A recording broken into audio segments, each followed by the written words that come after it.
Olá, amados, paz e bem, eu sou Melquisedeque e estou aqui para os comentários da lição desta semana. Lição de número 13, é a nossa última lição do terceiro trimestre das lições da classe de jovens da editora CPAD. Logo, logo nós estaremos iniciando o nosso último trimestre do mês, o quarto trimestre. Estaremos estudando mais um livro do Novo Testamento, o livro de Atos dos Apóstolos. Vamos conhecer aí os primeiros 30 anos da Igreja Primitiva, que vai ser um estudo maravilhoso. Desde já convidamos você a fazer parte desta caminhada pelo livro de Atos dos Apóstolos no próximo trimestre. Mas agora nós estamos encerrando a segunda carta de Pedro. A primeira parte do trimestre foi a primeira carta e a última parte a segunda carta. E a nossa última lição desse trimestre, falando da Carta da Esperança, não poderia ser diferente e ter o tema A Vinda do Senhor, a nossa suprema esperança. Claro, a nossa maior esperança aqui nessa terra. Passamos por tudo que passamos, renunciamos tudo que renunciamos por causa de Cristo e por causa da sua promessa de um dia voltar para nos buscar e levar para o céu de glória. Então é isso aí, o assunto da lição é esse, a vinda do Senhor, a nossa suprema esperança. Lembrando que você pode adquirir esse slide aqui no ebedemfoco.com. Lembrando também que no final desse trimestre, você que está ouvindo esta aula, você pode acessar um slide especial que todo final de trimestre tem, que é para você poder fazer aquele grande resumo, se caso for o que você deseja fazer na sua classe lá, na sua igreja, referente a todo o trimestre. Então, tem, além deste slide aqui, deste comentário, tem um slide que é para a finalização do trimestre. Acesse www.ebedemfoco.com e confira. Além dos slides, tem, como a gente está acostumado a dizer aqui, os comentários em vídeo, como este, comentário em áudio, comentário em PDF e também o subsídio em vídeo, subsídio em PDF. Todo um conteúdo especial para você fazer aquela aula abençoada na sua escola bíblica dominical. O nosso texto do dia se encontra em 2 Pedro, no capítulo 3, verso 9, que diz: O Senhor não retarda a sua promessa, ainda que alguns a têm por tardia, mas é longânimo para convosco, não querendo que alguns se percam, senão que todos venham a arrepender-se. Olha, como diz este versículo aqui,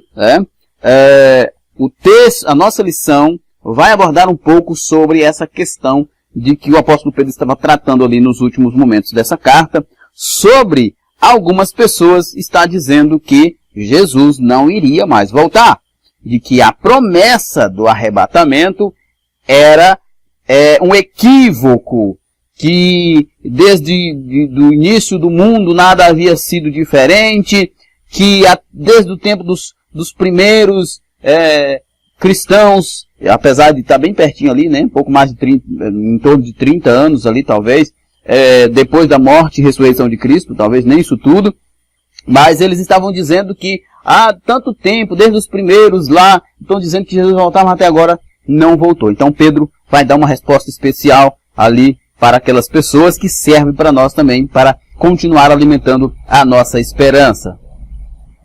A síntese diz o seguinte: embora os descrentes zombem da promessa da volta de Jesus, os cristãos confiam na sua promessa e aguardam esperançosamente a sua vinda. De fato, o apóstolo Paulo lá diz em 1 Coríntios capítulo 15 sobre a ressurreição, que se a ressurreição não é verdadeira, então é vã a nossa esperança, é vã a nossa fé. De igual modo, em relação à vinda de Cristo. Jesus morreu, ele ressuscitou, ele ascendeu ao céu e prometeu voltar. Mesmo antes dele morrer, antes dele ser crucificado, ele já falava ele já explicava aos discípulos e a quem estava à sua volta, que ele passaria por esse processo, de morte, ressurreição, ascensão e segunda vinda. Então, uma vez que nós cremos na existência de Cristo, na sua morte, na sua ressurreição e na sua ascensão, não é difícil acreditar na sua vinda. Ainda que alguns tenham a por tardia, mas certamente ele virá e não falhará. O texto em questão está em 2 Pedro 3, de 1 a 10. Eu não vou me deter no texto, como de costume, em virtude do tempo, mas você com certeza já fez aí um estudo sobre a segunda carta do apóstolo Pedro. A nossa introdução diz o seguinte: estamos chegando ao final da segunda carta de Pedro e também do nosso trimestre, o terceiro trimestre de 2019. Antes de concluir a sua epístola, o apóstolo desperta o ânimo dos seus leitores, fazendo-os lembrar da gloriosa volta de Jesus. E para nós também não é diferente, Muito oportuno, ao terminar esse trimestre, nós terminar com esta lição, que nos lembra da maior esperança do crente, a vinda de Jesus. Se na sua primeira carta Pedro incentivou que os cristãos tivessem esperança no meio da provação, no presente da provação, ele agora também continua. Nesta segunda carta, ele conclama a igreja a manter sempre viva a esperança futura, a despeito daqueles que desdenham da promessa de Cristo. Enquanto na primeira carta ele estava exortando os irmãos que mesmo em meio às dificuldades, às perseguições, para que eles tivessem esperança de sobreviver, de fazer a obra de Deus, de servir a Cristo, e claro também a esperança na vinda de Cristo. Aqui Pedro é basicamente mais direto em relação à vinda de Cristo, até porque o momento era muito especial, porque uma vez que os irmãos estavam na primeira carta sofrendo perseguições físicas, aqui eles estão sofrendo perseguições de heresias, de falsos mestres, porque aqui Pedro está falando isso para os irmãos, porque haviam falsos mestres acusando a igreja de estar envolvida numa grande mentira sobre a vinda de Cristo, de que essa vinda de Cristo não queria acontecer, mas ele está aqui alertando o povo que essa vinda vai acontecer, ainda que muitos a tenham por tardia, mas ele virá. Isso porque o retorno do Filho de Deus, em poder e grande glória, é a nossa suprema esperança. Todos nós ansiamos por esse dia. O apóstolo Paulo diz a Timóteo, lá em 2 Timóteo, que a coroa da justiça está preparada a todos aqueles que amam a vinda de Cristo, que desejam a vinda de Cristo. Então, o cristão deve viver uma vida desejando se encontrar com Cristo no arrebatamento da igreja. Estudemos esta lição em oração, pedindo ao Espírito Santo que faça arder dentro de nós o forte anseio pelo retorno de Jesus Cristo. Como Paulo diz, a coroa da justiça está preparada para todo aquele que ama, que anseia, que deseja a vinda do Senhor Jesus Cristo. Existem muitas pessoas que têm medo da vinda de Jesus, mas eu quero dizer para você, neste exato momento, se você, ao ouvir falar sobre a vinda de Cristo, sente medo, sente pavor, sente tristeza, então você tem que reconsiderar a sua fé, porque você não é salvo em Cristo Jesus. Nosso primeiro ponto, aqueles que zombam da vinda de Cristo. Nosso primeiro ponto vai tratar daqueles que zombam da vinda de Cristo. Nesse momento da carta de Pedro, eram alguns falsos mestres, os escarnecedores dos últimos dias. Pedro previne os seus leitores de que nos últimos dias viriam escarnecedores, andando segundo as suas próprias concupiscências, Últimos dias é uma expressão bíblica que alude ao período que começa com a ressurreição de Jesus e se estenderá até a sua volta, Então, a ideia teológica, especialmente escatológica, que o que é último dia? Os últimos dias não é os últimos dias, por exemplo, dos dias da vinda de Jesus especificamente, da grande tribulação, mas os últimos dias são desde Cristo. Ele veio, fez a obra de expiação dos nossos pecados e voltou para o céu. Então, a partir daí já são os últimos dias da história, da saga da humanidade nessa terra até o arrebatamento da igreja. E Pedro está prevenindo os irmãos ali de que nos últimos dias, desde quando Cristo ressuscitou e subiu ao céu, até o fim mesmo das coisas, apareceriam muitos falsos mestres, muitos escarnecedores do Evangelho. Quando estabelecerá o seu julgamento, o seu reino, Isso, os últimos dias é a expressão bíblica que alude ao período que começa com a ressurreição de Cristo e se estenderá até a sua volta, quando ele estabelecerá o seu reino e julgará toda a humanidade.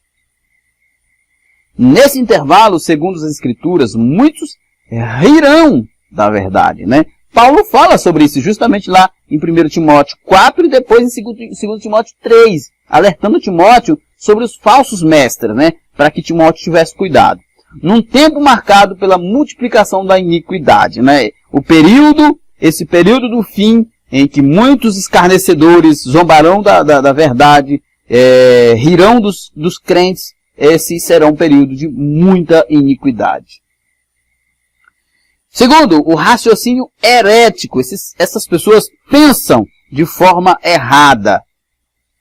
A indignação de Pedro era porque os hereges estavam zombando da doutrina da volta de Jesus, brincando com a esperança futura dos crentes. Eles eram verdadeiros zombadores, né? Eles questionavam acerca do cumprimento da promessa da vinda de Jesus e dizia: onde está a promessa da sua vinda? Quem é que nunca ouviu isso? Eu já ouvi muitas vezes. Eu já ouvi as pessoas repetir exatamente aquilo que Pedro diz, que eles repetiam lá, desde quando eu me entendo por gente, vocês dizem que esse Jesus vai voltar e nunca voltou. Mas a resposta de Pedro nós vamos ver mais na frente. Existe, sim, os zombadores, existe esses murmuradores, escarnecedores, mas nós não podemos perder a esperança por causa da perca da fé de alguns. A pergunta maldosa queria dar a entender o seguinte: se Cristo não tinha vindo até aquele momento, ele nunca mais viria. Com isso, estavam dizendo que as palavras de Jesus não eram dignas de confiança. E eles estavam dizendo: olha, vocês são uns tolos acreditando nessa promessa.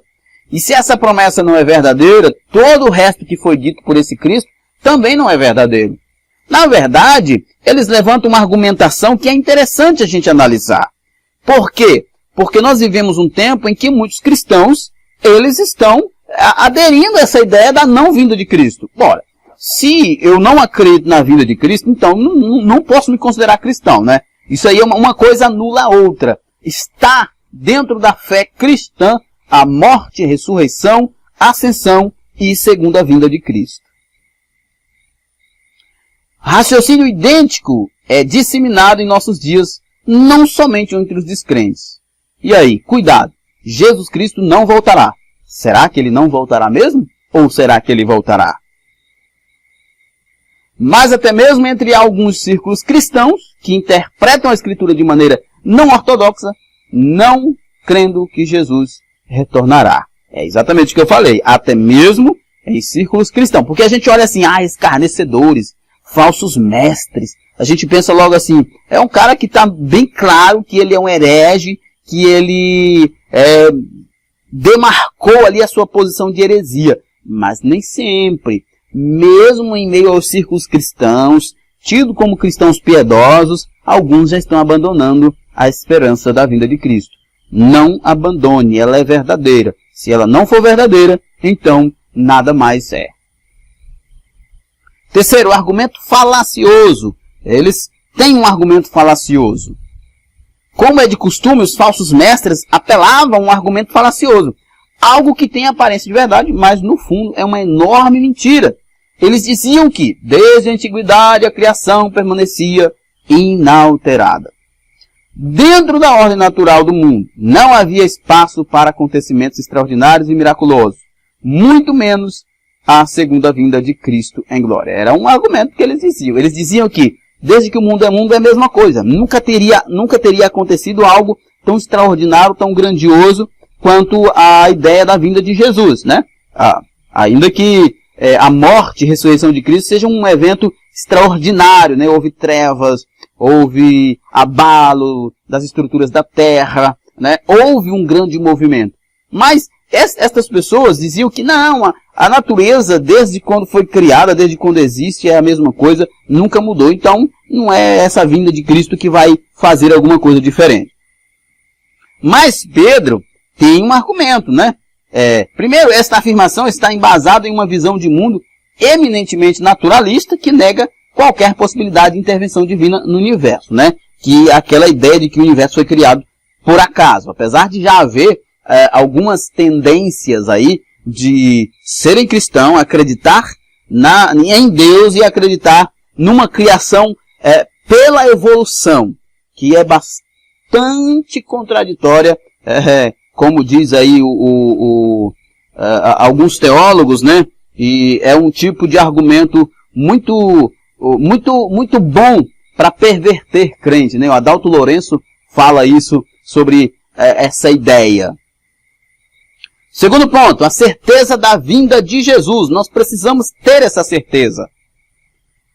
Primeiro, não podemos cair na ignorância deliberada, né? Não podemos cair nisso. Mas existe muito essa ignorância deliberada. Inicialmente, o apóstolo questiona o método empregado pelos acusadores do cristianismo ortodoxo, né? Uma das estratégias das seitas e heresias é exatamente selecionar algumas partes das escrituras e desprezar outras. O que é um problema sério, né? Ou nós acreditamos na completude da Bíblia como inspirada, como nossa única regra de fé e prática, ou nós abriremos um precedente para qualquer pessoa dizer que isso é verdade ou não é verdade.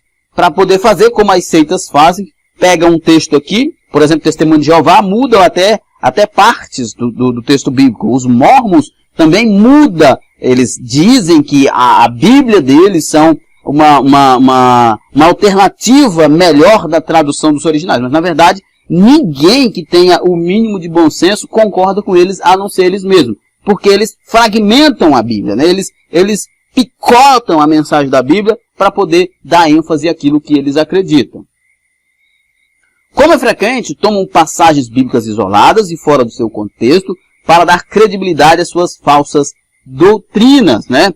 O servo de Deus deve estar preparado para refutar este método interpretativo das Escrituras. Por isso, meu querido, você jovem, você professor, você irmão que está ouvindo esse comentário nesse momento, olha só, compre um manual de hermenêutica decente e estude os métodos de interpretação da Bíblia.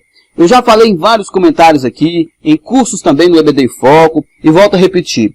A interpretação da Bíblia é uma só, tá? Pode haver várias aplicações, mas a interpretação é uma só. Se eu e outra pessoa lemos um texto e damos interpretações diferentes do mesmo texto, existem aqui 3 possibilidades no mínimo. De eu estar certo e ele errado, ou de ele estar certo e eu errado, ou de os dois estar errado. Porque a palavra de Deus, ela é uma verdade absoluta, e ela não pode ter 2 verdades no mesmo texto. O texto diz uma coisa e é somente aquilo. Na verdade, qualquer texto, a interpretação decente tem que ser observar aquilo que o autor quis dizer.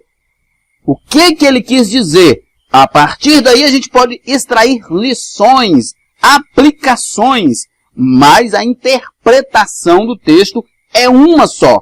Com certeza você que está me ouvindo já ouviu alguém falar, mas eu entendo desse jeito, o outro diz, eu entendo desse jeito. Não. É possível que estejam os dois errados. A interpretação é uma só, aplicações podem ser várias. Segundo, Criador e juiz. Nós temos que ter essa consciência de que Jesus é Criador e juiz. Para comprovar a veracidade da promessa divina, Pedro apresenta 2 argumentos bíblicos e históricos irrefutáveis, os quais são ignorados por aqueles que zombam da fé cristã. São eles: primeiro, a criação do mundo pelo poder da palavra de Deus. Pedro então argumenta, olha, o mundo foi criado pelo poder da palavra de Deus. Você quer uma demonstração de poder maior do que essa? Você zomba da ideia da vinda de Cristo, mas você esquece que o próprio Cristo é Criador. Você diz que nada aconteceu na história, mas o fato da criação vir do nada já é uma coisa extraordinária. Se Deus é capaz de criar o mundo do nada, não é capaz de Cristo voltar também? Segundo, e o julgamento diluviano? Um grande acontecimento após a criação. da humanidade, né, de todas as coisas. Porque eles diziam que, desde quando o mundo é mundo, nada aconteceu de relevante. O dilúvio é uma coisa extraordinariamente relevante. Toda a humanidade foi destruída, com exceção de Noé e sua família. Tais exemplos evidenciam o poder do Criador e o cumprimento fiel à sua promessa, ao julgar os ímpios e salvar o justo Noé e a sua família. Viu? Pedro, inclusive, dá isso aqui como exemplo. Olha, assim como Deus julgou o mundo antigo lá antes do dilúvio e salvou Noé, isso também vai acontecer. Isso vai acontecer. Assim que Jesus voltar, isso também vai acontecer. Pode esperar. Terceiro, a promessa não retarda. Nós não podemos achar que a promessa está demorando cumprir, porque Deus tem o seu tempo. Até mesmo alguns crentes indagam o motivo da demora do retorno do Rei Jesus. Mas Pedro, mais uma vez, para comprovar a veracidade da promessa divina, ele apresenta 3 argumentos bíblicos e históricos irrefutáveis, os quais são ignorados por aqueles que zombam da fé cristã. E são eles os argumentos. Primeiro, o tempo de Deus é diferente, já disse isso, né? O tempo de Deus é diferente do nosso tempo. Um dia para o Senhor, Pedro diz isso, inclusive citando o Salmo 90. Um dia para o Senhor é como 1000 anos e 1000 anos como um dia. Ou seja, nosso tempo é cronológico, né? O tempo de Deus é um tempo que está acima do cronos, né? Da história. Está acima da existência. O tempo de Deus é diferente. É um tempo além da nossa compreensão. C.S. Lewis dizia que Deus vive num eterno presente. Não existe passado, não existe futuro para Deus. Na verdade, ele vive num eterno presente. Segundo, a promessa de Deus não está atrasada, como muitos creem. O Eterno é soberano e trabalha de acordo com o calendário dele. É muito interessante a gente notar, para Pedro citando o Salmo, né? 1000 anos é como um dia, e um dia é como 1000 anos. E naquela época não havia passado nem 100 anos ainda. Na nossa época já tem 2000 anos, mas na contagem de Deus é possível que tenha passado apenas 2 dias. Então, ainda está cedo para Jesus voltar. Ou não, depende da perspectiva de cada um. O fato é que ele irá voltar. E terceiro, o Senhor é longânimo, e ele está dando oportunidade para que os pecadores se arrependam. Ele deseja que todos os homens sejam salvos. 1 Timóteo 2:4. É isso aí. Deus também, o fato de Jesus estar demorando na sua vinda, né, entre aspas, demorando entre aspas, também é dando oportunidade para que o Evangelho seja pregado e as pessoas possam crer no Evangelho, se arrepender dos seus pecados e serem salvas. Terceiro ponto. Preparando-se para a vinda do Senhor. Magnífica essa palavra, né? Preparando-se para a vinda do Senhor. É magnífico ouvir isso, pensar nisso. Primeiro, preparando-se para a segunda vinda de Cristo, nós precisamos, a nossa preparação passa por uma coisinha chamada alerta. Estarmos alertas, vigilantes. Uma vez que a vinda do Senhor é certa, resta ao crente ter uma vida diligente, aguardando o glorioso dia do Senhor, que virá como o ladrão de noite. Esta expressão alude à surpresa e à rapidez de um acontecimento inesperado, tal qual a ação do salteador noturno. Por isso, a ideia de estarmos alerta. Por quê? Jesus explica isso muito bem nas parábolas. Tem muitas parábolas que falam sobre isso. Da vinda eminente de Cristo. Ainda que outros teólogos possam divergir, mas parece, especialmente nas parábolas, que a vinda de Cristo será no momento em que as pessoas não esperam. Por alguma razão. Pode ser porque ela será rápida demais. Pode ser que seja num momento de muita grande apostasia, onde as pessoas não estejam esperando. Mas enfim, Jesus diz que a sua vinda será como um ladrão de noite. Ou seja, no momento em que as pessoas não estejam ali preparadas, tão vigilantes assim. Mas o cristão precisa olhar para isso e estar alerta. A vinda de Cristo será brusca e repentina, né? Como eu disse, há muitos que discordam, mas A teologia assembleiana, né, pré-milenista, pré-tribulacionista, dispensacionalista, acredita que essa vinda será repentina. Eu particularmente também acredito. Há muitos elementos bíblicos que apontam para essa eminência da vinda de Cristo. Mais uma razão para estarmos alerta. Pedro está se lembrando das palavras do Senhor no Sermão do Monte, quando promete voltar como um ladrão de noite, Mateus 24, 43. Aliás, Mateus 24 é um texto excepcional para falar sobre esse fim dos tempos, né? Sobre a segunda vinda de Cristo. Inclusive, tem um versículo lá em Mateus 24 que diz que esse evangelho do reino será pregado em todo canto e aí virá o fim. Então, Jesus ainda não voltou, porque a igreja ainda precisa cumprir o seu mandato da grande comissão. Somente os incrédulos e desavisados serão surpreendidos no dia da volta do Senhor. É verdade, né? Os crentes, porém, apesar da surpresa do momento, não estarão desprevenidos, pois vivem como se o Senhor pudesse voltar a qualquer instante, num abrir e fechar de olhos. Alerta! Estejamos sempre alerta, porque Jesus pode vir para mim ou para você de duas formas, no arrebatamento ou através da morte. Independentemente da forma, nós precisamos estar sempre preparados para isso. E a preparação para ir ao céu, para subir para o céu, é agora, não é amanhã. São como as virgens prudentes que, além das lâmpadas acesas, levaram azeite consigo, preparando-se para a chegada do noivo. Sempre atenta, sempre bem alimentada, sempre bem atento, alerta quanto ao acontecimento que deveria chegar. Segundo, conduta. Para aguardar a segunda vinda de Jesus, precisamos ter uma conduta condizente com essa esperança. Aguardar a volta de Cristo não é uma atitude de mera passividade.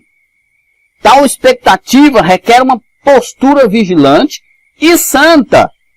Nós podemos ver estes versículos aqui, em Romanos 13, 2 Coríntios 5, Filipenses 3, 1 Tessalonicenses 5, que vai falar sobre essa necessidade de uma conduta, né? Até porque a Bíblia diz que ele virá para buscar um povo seu, zeloso e de boas obras, um povo que tem uma conduta muito específica, né? Enquanto ansiamos os novos céus e a nova terra, somos instados a viver nesse mundo incontaminados e irrepreensíveis, como diz o próprio apóstolo Pedro.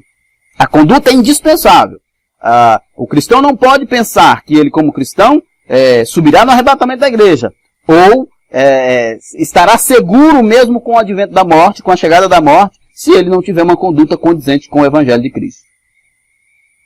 Fica evidente o contraste entre os crentes que aguardam a volta de Jesus e os ímpios que desdenham do seu retorno glorioso. Enquanto os cristãos são aconselhados a viverem de maneira santa e piedosa, os ímpios são ensinados a procederem de modo imoral.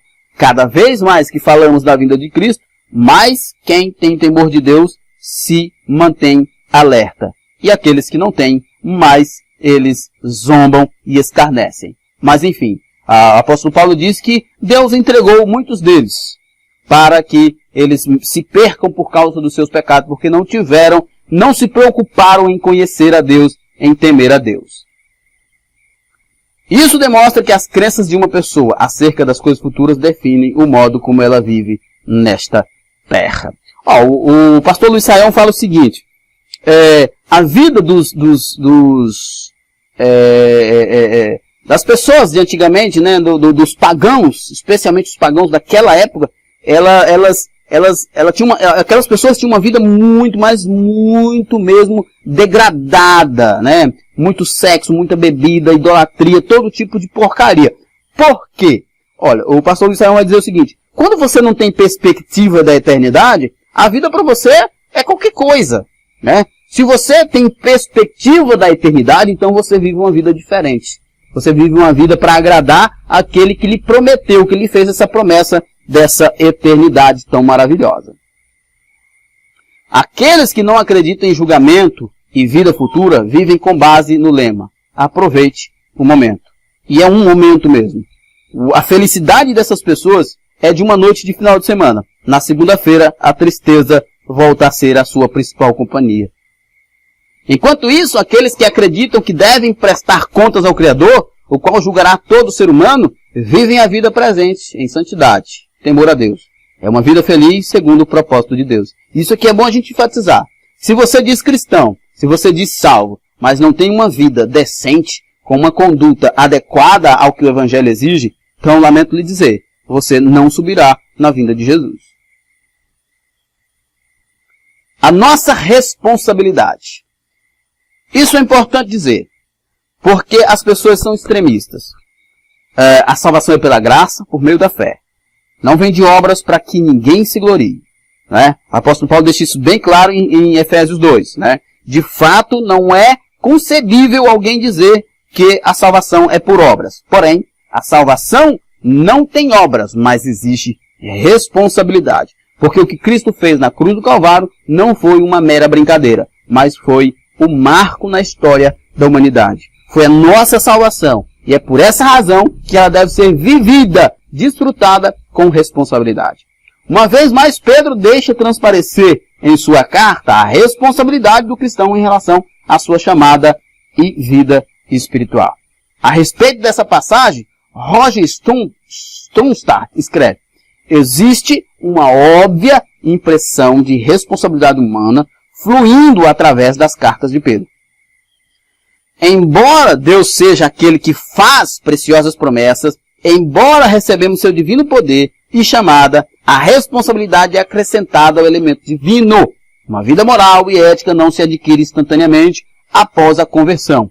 Antes, é um modo de vida consistente e cotidiano, alcançado gradualmente. Ou seja, a vida cristã do salvo, ela é uma vida de piedade. Ela é uma vida de santidade. Afinal de contas, quem é que habita o crente? Não é o Espírito Santo? Como que alguém que tem um ser que é santo, que habita ele, não é santo? Não faz o menor sentido. É absolutamente imprescindível que o cristão, o verdadeiro cristão, tenha uma vida decente, de acordo com a palavra de Deus. Nossa conclusão. Pedro conclui sua segunda carta admoestando os crentes a se precaverem contra o engano dos homens abomináveis. A igreja está enfrentando um momento difícil ali por causa desses abomináveis homens, esses falsos mestres. Para tanto, diz para crescerem na graça e conhecimento de nosso Senhor Jesus Cristo. Vale lembrar mais uma vez, nós já estudamos sobre isso aqui, sobre esse conhecimento que Pedro está falando, não é um conhecimento em extensão, em volume, mas é um conhecimento em verdade, o verdadeiro conhecimento, né? Porque o que salva é conhecer o verdadeiro Salvador. O que salva é crer no verdadeiro Salvador. Tem muita gente que conhece muito e crer muito, mas conhece a coisa errada e crer na pessoa errada. Então esse conhecimento que Pedro está falando aqui é o conhecimento verdadeiro. Não é necessário você ser doutor em teologia, não é necessário você ser graduado, pós-graduado, mestre. Mas é necessário que você saiba que Jesus Cristo é o único Salvador. Estes são os conselhos que sintetizam as duas cartas do apóstolo. Para estarmos firmes na verdade, é preciso crescer na graça e no conhecimento. Isto é, precisamos nos desenvolver espiritualmente e intelectualmente. Mas, sobretudo, é preciso que seja dada glória e honra ao Senhor Jesus, hoje, eternamente. E amém. Então é isso aí, nós temos aqui as perguntas, eu não vou, como de costume, me deter nelas. Nossos recadinhos aqui, para que não seja pirateado esse slide. E nosso muito obrigado, que Deus abençoe a todos, fiquem na paz do Senhor. E até agora, o próximo trimestre, estudando o livro dos Atos dos Apóstolos, né? Os Atos da Igreja, os Atos do Espírito Santo. Tenham todos uma vida abençoada em Cristo Jesus e estejam sempre alerta e preparados quando a segunda vinda de Cristo. Paz e bem a todos.